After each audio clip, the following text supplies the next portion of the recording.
Hello বন্ধুরা, এর আগের ভিডিওতে তো তোমরা দেখতেই পেলে যে আমরা বাজার থেকে কি বাজার করে নিয়ে আসলাম পুজোর জন্য। তারপরে স্নান করে চলে আসলাম রান্নাঘরে। শাশুড়ি মা বললো একটুখানি পনির বানানোর জন্য। এখানে তার জন্যই পনিরের বানানোর প্রস্তুতি চলছে। তারপরে আমি খাওয়া দাওয়া কমপ্লিট করে চলে গিয়েছিলাম পাশের কাকুর বাড়িতে। কাকু খুব সুন্দর ঠাকুর বানায়, তো এখানে ঠাকুর বানানোর লাস্ট সময়ের প্রস্তুতি চলছে। সেদিন ছিল শিবরাত্রি। শিবরাত্রিতে গ্রামের বাড়িতে শিব ঠাকুরের সাথে মনসা ঠাকুরও কোথাও কোথাও পূজা হয়। তো এখন ছিল ডেলিভারি দেওয়ার সময়। তো আমরা তারপরে চলে গিয়েছিলাম বোনদের নিয়ে গ্রাম ঘুরতে।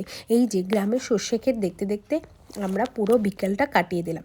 তারপরে আমরা অনেক ঘুরে টুরে চলে আসলাম বাড়িতে এসেই সন্ধ্যা যেহেতু হয়ে গিয়েছিল, শাশুড়ি মা দিয়ে দিল এখানে চার সাথে সাথে বিস্কুট খেয়ে তারপরে রেডি হয়ে আবার আমরা চলে গিয়েছিলাম মামি শাশুড়ি বাড়িতে। আর এই যে কচি কাচাদের মাঝখানে আমি বসে পড়েছি, আর এই পুচকুটা হলো আমাদের ভাস্তা। তো ওকে নিয়ে একটুখানি মজা করছিলাম। তো পুরো ভিডিওটা দেখো, তোমাদের অবশ্যই ভালো লাগবে।